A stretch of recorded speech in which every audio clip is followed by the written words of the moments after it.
Welcome back, guys. Okay, today we are going to talk about Rickhouse. Yeah, we're going to talk about a Rickhouse.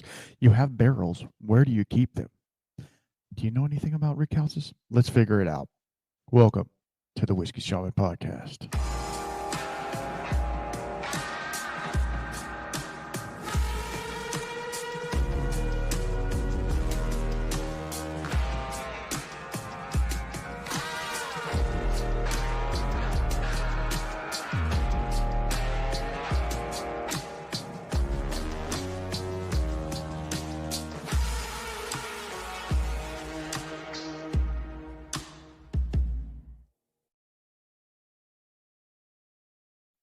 Coming in hot, bro. Coming in hot.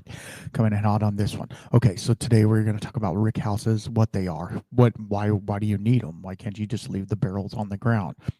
All those things, palletized versus regular conventional Rickhouse. We're going to get into all that. It's going to be fun. You're going to want to stick around.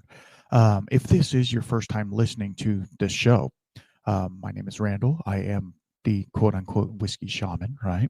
And we talk about whiskey. We talk about all things related to whiskey. We talk to cool whiskey people, either distillers, producers, geeks of whiskey. It doesn't matter.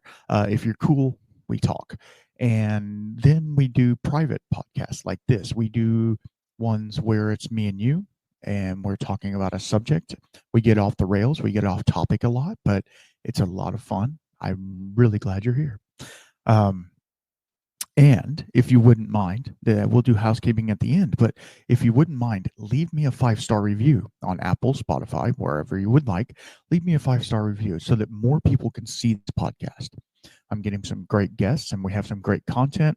I just need more people to see it. So the more people to see it, the better content I can make for you. I appreciate you, and let's move on. Okay, so why did I want to talk about Rickhouse? And for those at home, like the Patreon at home, my hair is a hot mess this morning. I don't know. It's early in the morning, rising to the stage. Sorry. It's freaking, it's life. I forgot to turn my music on. Do we want to do some rock and roll? Yeah. No, I don't want rock and roll. I think we need to just do this one. Okay, we're going to turn it way down. It's just when I have to contemplate in my head, you're not just sitting there dead screen, right? So I'm not locking up on you guys. So I am actually drinking some coffee this morning. Yeah, it's early, like I said. So let's talk about coffee for a minute. Coffee is a very underrated drink in most people. For most people, that is. Coffee, you have to watch out. It can be very moldy. It's a thing, I guess. I mean, it's a plant, and blah blah. So you want to try and find really good coffee. Well, I went on another. I didn't go on, but I was. Someone was doing a live stream. I believe it was the Bourbon Jerk, was doing a live stream, and I won something on the live stream, and it was a gift card for some coffee, and I should have remembered their name. I'll try and look for it while I keep talking about this. But so I ordered this coffee, right, from them. They gave me a gift card, so I got some of the Keurig pods, and I was like, that's cool. They sell Keurig pods. Oh my gosh, that was some of the best coffee I've ever had in my life. And I'm not a coffee snob, right? But it was excellent coffee. Let me get to them. Oh, of course, it's not going to be right here on the top. Why would it not be right here on the top? Maybe, did I delete it already? Hold on. Well, it would help if I was in the right email, right?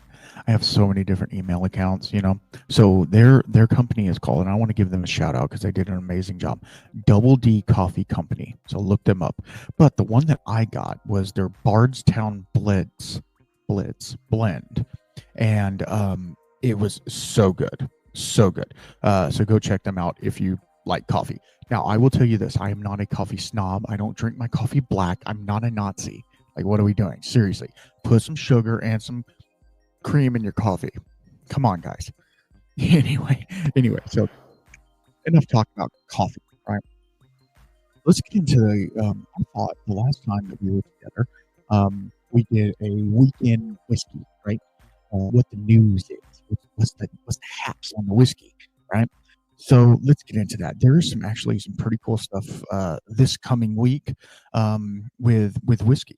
That there's the special releases and stuff like that. It is allocated season, so get ready. And we are going to have our holiday episodes and stuff like that. So just be prepared for that.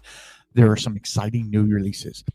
Whistle Pig, if you guys know Whistle Pig, they launched their 11th Boss Hog edition, the Juggernaut, which is a rye whiskey finished in barrels with, I want to say Thanos. It's not Thanos. It's Thanai, THANDAI spice, like saffron, cinnamon, nutmeg, creating a very aromatic profile. So it was a barrel that held spices. Oh, whatever. And my buddy Doc over at Old Fashioned Ways gave me a sample of this one.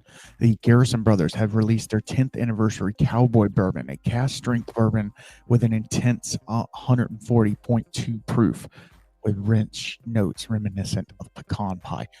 It was pretty good. It's not there anymore. It was right here. It was pretty good. I think better than last year's, if I'm not mistaken. I am doing a side by side of that sometime soon. Wyoming whiskey. If you guys know Wyoming whiskey, they said, I asked them to come on the podcast, and they said, you don't meet our brand type. But whatever, bro. It's fine. It's fine. Wyoming whiskey paid tribute to Grizzly 399, a beloved grizzly bear, with their Queen of Tetons release, celebrating the legacy of the bourbon's name in her honor. That was kind of cool. Loch Lomond. Yeah, Loch Lomond in Scotland has debuted their Waypoint series, inspired by Scotland's, oh gosh, Trossach. I can't speak Scottish. Trossachs, Trossachs National Park, aimed at adventurers and nature lovers with expressions influenced by the area's landscape. That's kind of fun, right? In a world of rye, Log Still Distilling introduced their Monk's Road Rye Whiskey. I need to look into this one. Crafted from grains from Kentucky, celebrating the Dant family. J.D. Dant? Not J.D. Vance. Wrong podcast, brother. The family heritage of farming and distilling. Here we go. Are you ready for this one? This one's going to be a good one. Fireball. Yeah, Fireball has created a limited edition release called Cryerball for football fans, adding a fun twist to tailgating and rivalry games. That's fun. Some cool releases. That Whistle Pig sounds really interesting. The issue is when you put spices and stuff like that in whiskey, is it really whiskey? But then again, it is Whistle Pig sources Canadian whiskey, so that is whiskey. But when then you add spices to it, is it not a distilled spirit specialty at that point? Now, are the spices in the barrel, and then they, kind of like with the honey and all the other things that they're doing, are the spices in the barrel, then they dump them out? But the issue is, how do you get the residual spice out of the barrel, right? It's going to stay in the crevices and the cracks and all the things. So I could see how it would be, for one, very dirty, unless they filter it, obviously. Very dirty spirit. But then also, like, what if, like, this is just me spitballing off the top of my head, but what if, let's say, they, because they said it had saffron and cinnamon and stuff like that. What if when they dumped all that stuff out, only the cinnamon or only the saffron was stuck in the little crevices, and it was just like a cinnamon bomb? It turned into Fireball. You know what I mean? What if that was the case? What if you're like, oh crap, well, that didn't work out the way we wanted it to? I don't know. I just thought it was kind of fun, something different. If you guys like the weekend whiskey, just let me know. Just let me know. And now we move on to other things.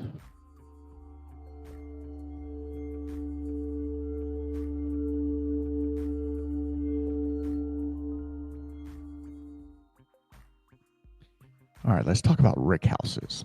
Let's do it. Do you know what a rickhouse is? Let's start there. A rickhouse basically it's very simple. It's shelving for barrels. A rickhouse is a storage building where barrels I do have papers. I did write some of this out. I went on Wikipedia. I went on the Independent Stave Company's website, and they had some stuff on it. Anyway, I just want to cite my resources so you guys don't think I'm plagiarizing, because I'm not trying to do. I'm just trying to relay information for you and for me. So just stick with me, guys. Okay. A rickhouse is a storage building where barrels of whiskey are aged. Barrels are typically stacked on wooden racks called ricks that hold, which is kind of strange, racks. I mean, that hold them in place and allow air to circulate around the barrel. The size, the construction material, and even the location of a rickhouse influences the whiskey's development over time. Climate and its effects on maturing. One of the key reasons rickhouses exist is to expose the barrel to environmental changes. Temperature shifts cause whiskey to expand and contract within the barrel, allowing the interaction with the wood absorbing compounds, giving flavor, color, and texture. So that's a big deal, right? If you have, I've seen like when they ship barrels, sometimes like empty barrels, they will wrap them in cellophane, wrap them in plastic. The issue is, does that plastic leach out? Anyway, it's on the outside. It's not that big of a deal. You have to realize that stave is like 3/4 of an inch thick, so that the outside influence doesn't get in that barrel. Like, let's say it's hopefully it's not on the back of a rainy truck, but let's say it is. You don't want that, water or in the back of the truck. There's like somebody dropped their Dr. Pepper, and it gets Dr. Pepper infused barrels or whatever. I've seen some crazy things. So let's talk about where placement, barrel placement. Right, you hear all the people say Rickhouse C, Rickhouse this, top floor, bottom floor. The mid row is the best. Well, let's get into that, and see about what that's all about. Can't talk. I'm sorry. Top, middle, and bottom floors. The Rickhouse design often consists of several floors, anywhere from 3 to 9, and sometimes up to 12. You gotta think 12 stories of barrels? That's scary to me. Barrels are placed on different levels, will age differently due to varying temperatures. This is interesting to me. If it's interesting to you, I applaud you. If it's not, there's a cool episode coming up next. Or there was the one before. It was a banger. Anyway, top floor. These floors experience the highest temperature variations. During the summer, the top of the rickhouse is the hottest, causing the whiskey to interact more aggressively with the wood. This often leads to a bold, spicy flavor that can result in a high evaporation rate known as angel share. The middle floor, these are the sweet spot of the rickhouse. They offer more balanced temperature shifts, lending a more consistent and balanced aging process. Many distillers select barrels from these floors for standard releases. The bottom floor, bottom of the barrel, guys. No, the lower level stays cooler, slowing the aging process. You know how they always say heat rises, right? So you get that. So slower the aging process. The whiskey on these floors often develop the subtle, more nuanced flavor with a smoother profile over time. So you think about this. Think about your high age dated whiskeys, right? Like the Knob Creek 18, whatever, doesn't matter. Or Elijah Craig 18. They are more than likely, I don't know this for a fact, and if I'm wrong, let me know. They are more than likely bottom floor rickhouse. They are not super high in the rickhouse, maybe up to level 3 or something like that. They're not top floor. They're not mid. Because you think about the angel share in there after 18 years of sitting in a barrel, there ain't gonna be nothing left in that. And then you get into the Pappy 23 and the blah blah blah, unless they do slow water reduction, which a lot of the Kentucky distilleries, especially, we're not just talking about Kentucky or anything like that. We're talking about all rickhouses. We're going to get into Scotland here in a minute, but Um, you think about angel share on something that's been in a barrel when it's 100 degrees outside. The angel share over 20 years or 18 years or 25 years or whatever. It's a lot. Let's say you get it 5%, and I'm thinking that's pretty low. 5% angel share a year. So you have, I'm sorry, 53 gallons in a barrel. And then every year, 5% of that is gone. So in standard 8-year release, right? I'm thinking wild turkey. Just give me a 6 to 8 years, right? They've already lost 5, 10, 15, 20, 25, 30% of the barrel. Oh my gosh. So 30%, and this is just off the cuff math, is like, I don't know, 10, 18 gallons. 18 gallons of whiskey's gone. Something like that. I don't know. Like, I'm not a mathematician. I'm a dumb plumber who's a whiskey guy in the shed. Like, leave me alone, but that's crazy to me. So think about it even longer, letting it sit even longer. Your 18-year-old's going to have 10 gallons in it by the time you're done, which is probably why they're $300 a piece.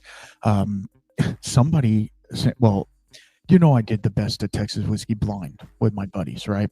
I've already talked about 2 of them. The other one is your drinking buddy. We have the Bourbon Jerk, Old Fashioned Ways, your drinking buddy, and me. And we picked Still Austin as the winner. Now, you'll hear about things coming up real soon with Still Austin. But what were we talking about? Oh my God, I lost it.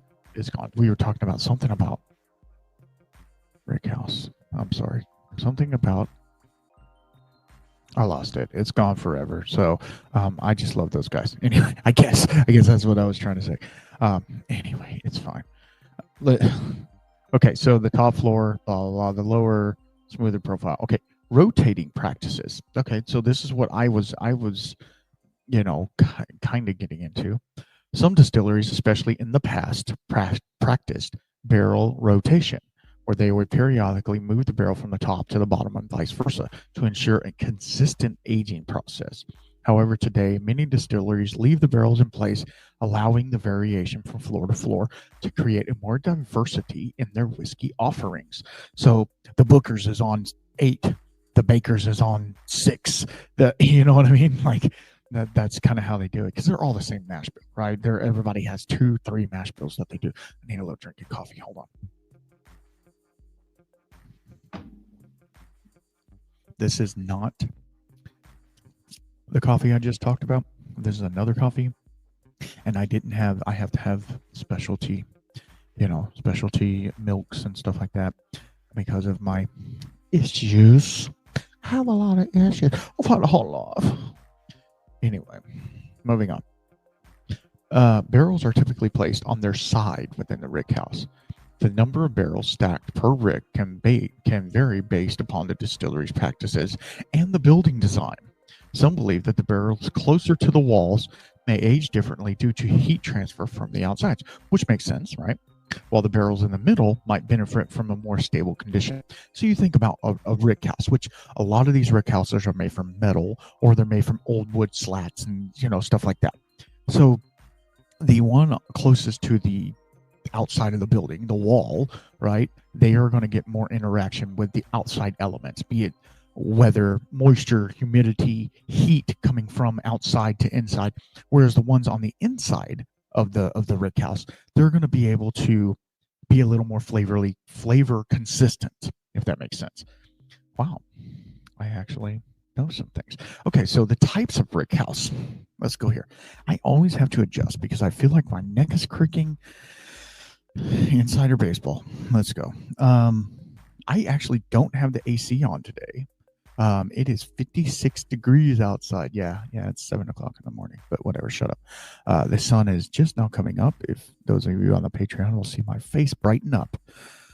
So there should not be any clicks or anything with the mic. I got to get a new mic, I guess. New mic and mixer, because when I did the Patreon only episode, dude, every time it was like I was This, it was hard. It was really hard. It sounded good on my end, like in my headphones. It sounds great, but you know how I said I was stepping back from the mic, right? I was stepping back to right here.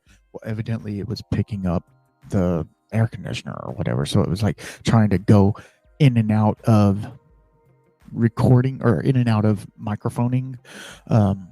So yeah, I don't know a whole lot about that type of stuff. So if any of you do, please help me. Like mentally, physically, just help me. Come on. Okay, types of rickhouse. There's the traditional rickhouse, which obviously these are usually wooden structures, open to ventilation, allowing airflow and changes. The floors are often wood as well, allowing the barrels to be stacked multiple stories high. Then there is a metal rickhouse. Metal rickhouses are built with metal walls, which tend to heat up on and cool down more quickly than wood.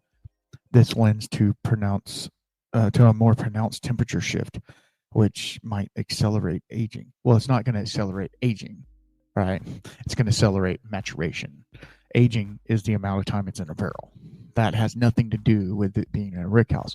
You could put it in a barrel, buried in the ground outside, or put it in a climate controlled area where it stays 72 degrees all year long. You know what I mean? And it's not going to mature. It's not going to age any faster. Age is the constant. Maturity is a thing, and maturation, which maturity and maturation are the same, but they're a little bit different, right? Because maturity means it develops, it envelops with flavor, right? If you've ever had new make spirit coming right off the still, most of the time, not all the time, but most of the time, it's hot, it's fiery, it's disjointed, right? It takes time for that to mellow out and just chill in a barrel, right? But then what also happens, the barrel influences, we've already talked about this, but the barrel influences on the whiskey because it is a high proof. It is a alcohol, which is taking certain congeners out of the wood. Nerd alert. Is taking certain congeners out of the wood and is making it colored and stuff like that. So it's maturing, but it's also maturating, right? It's enveloping into something else, which is actually whiskey, but it's also mellowing at the same time. Not smoothing, because I can tell you that I have had some whiskey that are 10, 12 years old that are very naughty. It's very naughty whiskey. They are not mature at all. It's very childish whiskey. I'm sorry. So Andalusia, my favorite distillery, they have metal rickhouse with metal ricks, which is pretty cool. But they also store on the ground. We'll talk about that too. And dunnage warehouse, common in Scotland. Some of the U.S. distilleries, dunnage warehouses are smaller, single-story buildings made of stone or brick. These barrels usually only stack 2 or 3 high, and the environment inside is much more stable, offering slower and longer aging. Okay, so then it goes on to talk about geographic, which we know that Kentucky is going to age differently than Tennessee. Single barrels, and then special selects. So we know that different parts of the world are going to, the heat transfer and all that stuff is different. We all know that. So we're going to move on. One of the cool things that I did read and I had to put down was, we love wild turkey around here too. Jimmy Russell of Wild Turkey, one of the most renowned blah, blah, blah distillers, is known for his approach to letting the barrels age in place. He does not move the barrels around. He doesn't touch them. He's just like, this one, you're staying here. You're on Rickhouse for your life. For life. You're like in jail until you're done. Yeah, he believes it creates a unique variant. And then Eddie Russell, he is doing experiments by placing barrels in specific parts of the warehouse, the rickhouse, to achieve certain flavor profiles that he uses in Russell's Reserve. Another cool one, which I don't, anyway, we don't have time to get into that today. Harlan Wheatley of Buffalo Trace has experimented extensively with rickhouse condition in its Warehouse X. The facility allows manipulation of airflow, light exposure, and humidity, with studies on how these various environmental factors impact the whiskey's aging. That is super cool, but I just don't like their business practice, really. Their business practice is we have the best whiskey in the world and we're going to charge for it. And everybody's like, oh, Daddy, yes, thank you. May I have another? And I'm just like, bro, get off your. Anyway, sorry. As the wood interacts.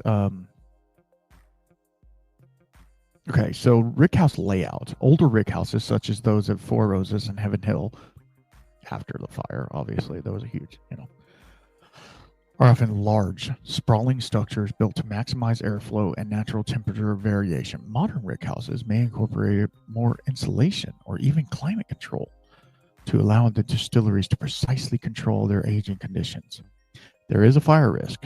Distilleries are way more cautious now. If it's over, I was listening, if it's over 10,000 barrels, you have to put fire suppression in there. So what they do is they make them just small enough to where they don't have to put fire suppression. They'll build multiple, but they're all underneath that umbrella of, hey, we don't have to put fire suppression. Because when you put fire suppression in something like that, guess what?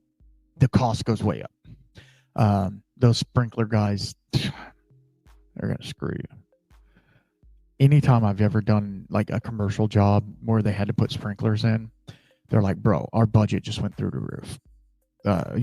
Because of the sprinkler guys, because they're like, hey, nobody else does this. So guess what? It's like the guys who run medical gas, like vacuum and oxygen and all the stuff at the hospitals. Dude, they set their own price because who runs medical gas? I could be licensed to run medical gas. I don't want to, because then the liability, your insurance goes through the roof. Because if you're running high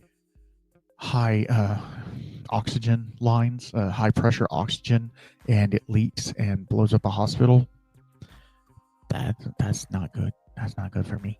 Are you? If you're in said hospital when it blows up because I'm a dummy and don't know how to solder, sorry. Anyway, so yeah, I don't step into that realm too often. Yeah. So okay, let's move on. There's this talking nonsense now. Okay, conventional rickhouses. Let's talk about this. Barrels are laid on their side, but then there's some that are stood up, and they actually have the bung on the head instead of the side. They have it on the top. I'm just reading through these. Okay, let's talk about palletized rickhouse, which is what I was just talking about. In a palletized rickhouse, barrels are stacked on the end vertically on pallets, usually in rows. Each pallet typically holds 4 to 8 barrels. This system is more industrial and designed for efficiency and space optimization. Barrels are placed upright on the pallet, stacked on top of each other in rows. In some cases, the warehouses use forklift to stack the barrels as high as the ceiling will allow, up to 8 barrels. Think about 8 barrels stacked on top of each other with some damn pallets. That doesn't seem safe to me. That's just me. Because I've had some pallets. I built the old chicken coop that we had was made with pallets. I ripped up the pallets and made walls out of the pallets. It was kind of cool. My wife had the idea. She's like, "Hey, do that. That way it's kind of different." And it's old wood that you can just get. Evidently, the pallet game is a big game. But anyway, palletized rickhouses are often climate controlled and with more insulation. They also allow you to use a forklift, which drastically, hold on, it's on the next page. I can't turn the page. Reduces labor costs and time compared to manually handling required for a conventional rickhouse. Yeah, because on a conventional rickhouse, they do have things where you can pull them off, because obviously you're not going to be able to pull a barrel off of the eighth rick, whatever. Palletized is more space efficient as well. So you can put the barrels closer together because they're upright. When you lay them down, they're longer than they are wide, right? So it just makes it space. The final frontier. No, And because the temperature tends to be more stable and less extreme in a palletized warehouse, the evaporation rate is often lower. They can get a higher yield. But I have heard, and this is just, I'm throwing it out there, on a palletized system. I'm going to rant. It's not a rant. This isn't a rant. This is just what I've heard. Because my buddies over at Still Austin, they do a palletized Rickhouse system. And they have multiple.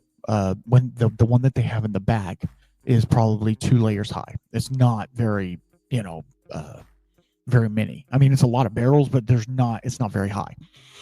Some of the other Rickhouses are, maybe 3 high. They don't put them 8 high. But one of the things I was thinking, and I think I was talking to somebody about, okay, so with a barrel, as you well know, a barrel has, different components to it, right? It has the rings around it, right? But then it has the 2 heads, one on either end.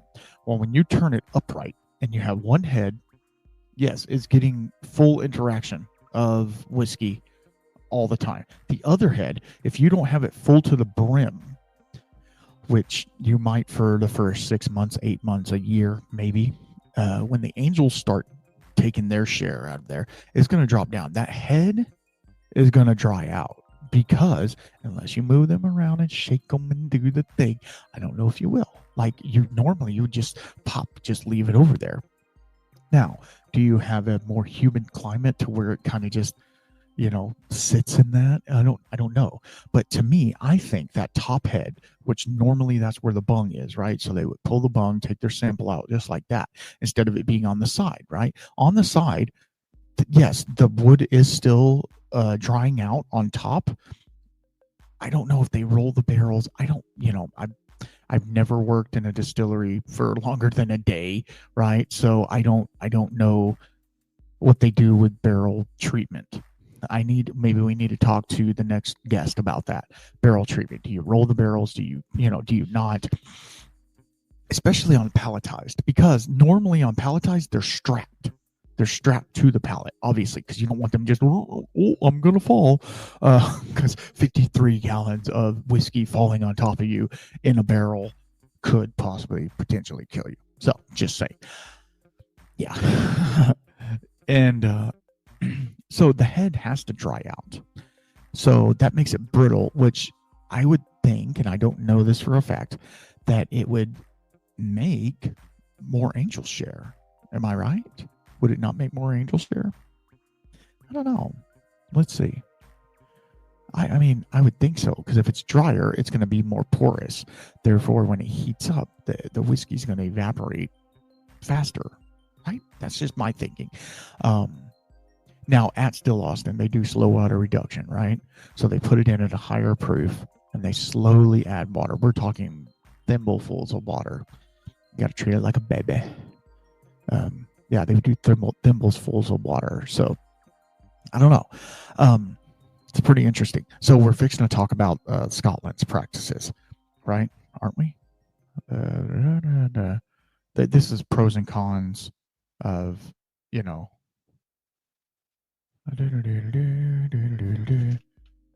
Are we? I mean, okay, yeah, this, I'm sorry. It's like it's all, okay. I'm rolling through this, but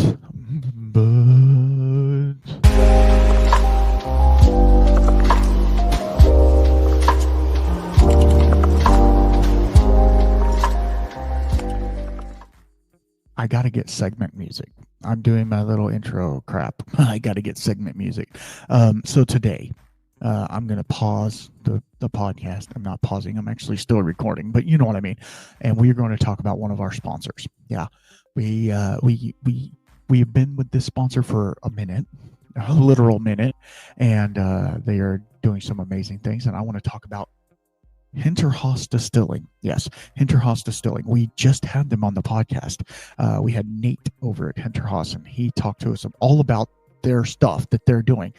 And we were talking after the podcast, and I was like, hey, you guys make some really great stuff. This whiskey is amazing. This is the batch 3, the Dust Bowl Brewing collaboration review coming out very soon.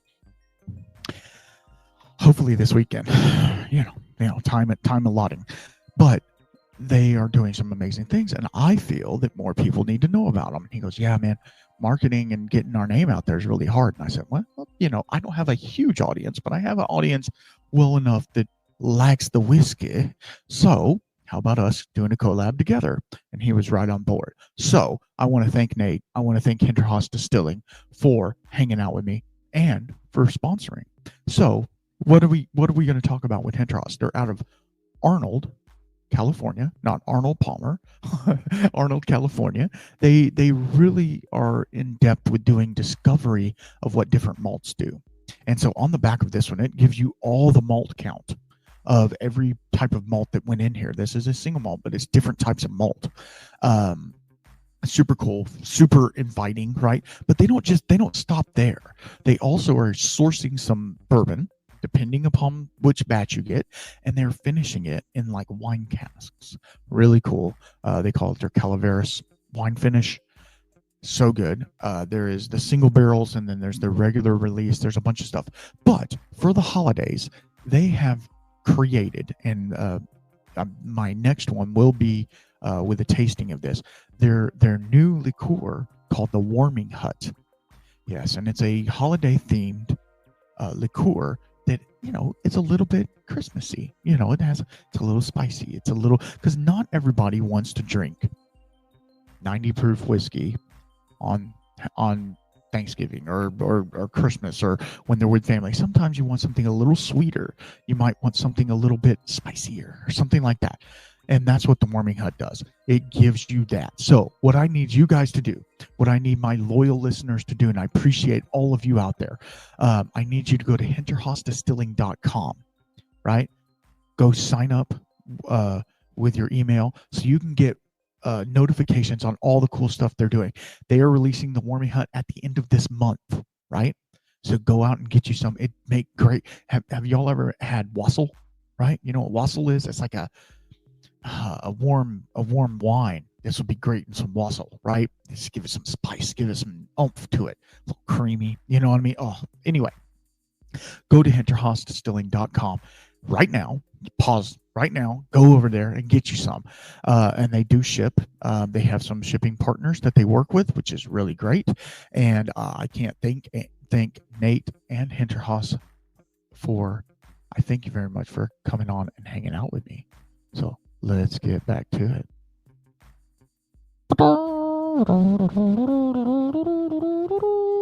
Oh yeah, y'all can't even see that because y'all aren't on the Patreon. Oh wait, are we doing the nerdy stuff? Go to patreon.com/thewhiskeyshaman if you want ad-free, and if you want video of my ugly face. It's not ugly. I'm a cute little boy.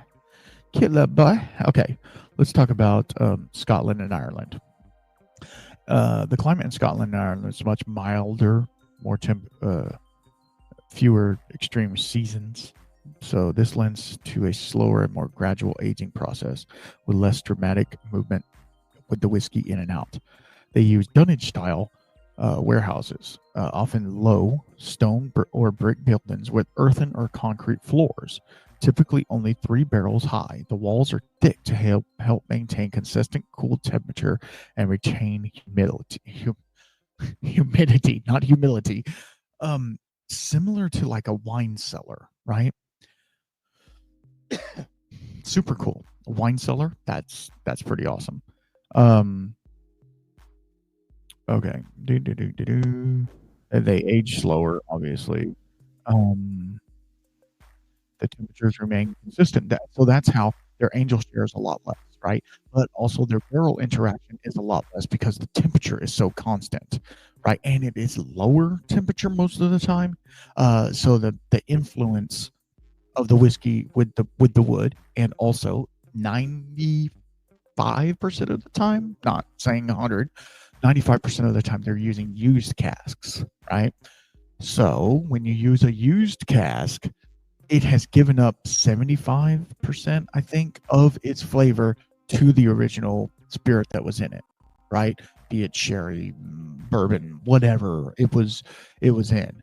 So you will get influence, obviously, but if you find a 12-year-old Scotch that looks like straw, that's why. A 12-year-old bourbon is going to look like dark molasses. That's just one of those things. So the interaction is going to be a lot different there to begin with.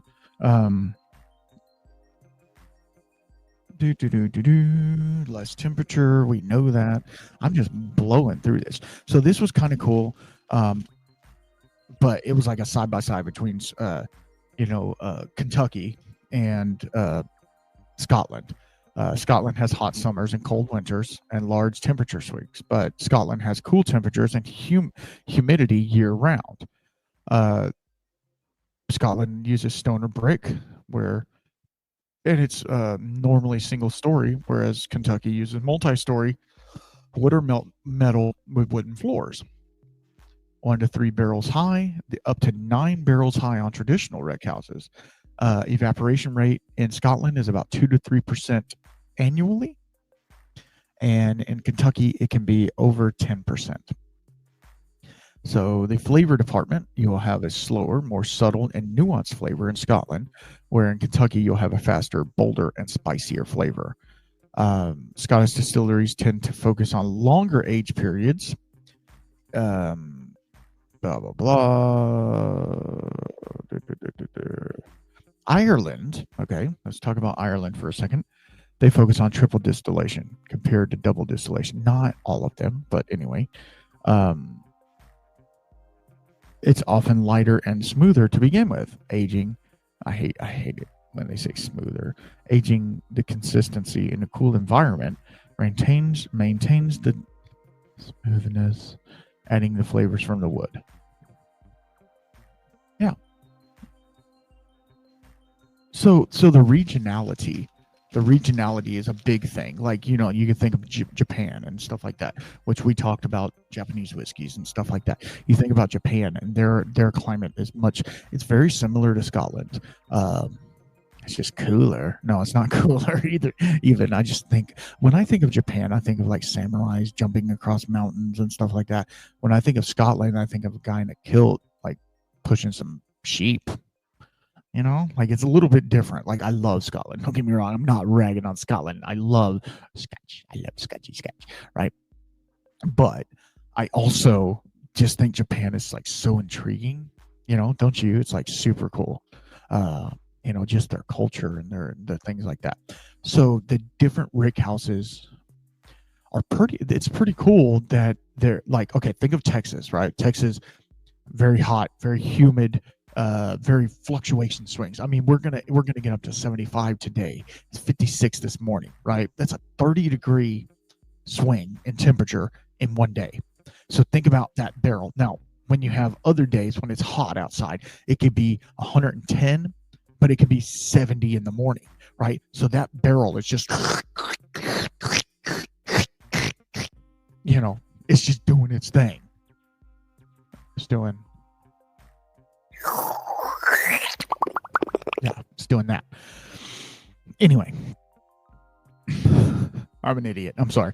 So that to me is super cool. The fact that the different parts of the warehouse where you put your whiskey makes a difference. And I'm sure there's whiskey nerds out there that can tell you the exact Rickhouse. And on some of the bottles, it actually tells you, like when we had Holiday Distilling on, when we had Kyle, we were talking about the Rick, and on the side of the bottle, it tells you the Rickhouse that it's in.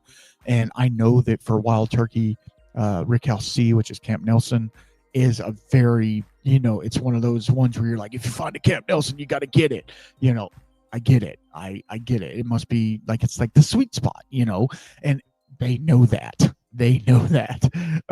Why do you think that the Pappy and the Weller Antique and, all of the Buffalo Trace Antique Collection is from a certain warehouse, certain floor, a certain barrel, you know what I mean? So they know what they're doing. They're not dummies, right? They've been doing this for a minute.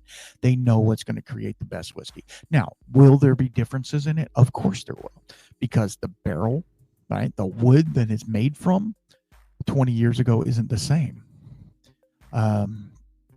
Let's talk about this real fast. Absolutely. Why wouldn't we? I was able to procure Yes. And I'm going to do a live stream because I just hit, I know it's not a lot. Okay. So, don't hate me for it. We just hit over 500 subscribers on YouTube, which is awesome. I appreciate that. Thank you all. So I want to do a live stream and celebrate that. One of the things that I got, and I'm going to open it, hopefully on the live stream, is I got a wild turkey bottle. Yay! Wild Turkey 101, right?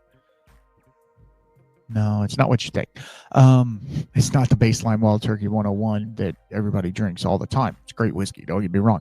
It is a decanter bottle from 1983. Yeah.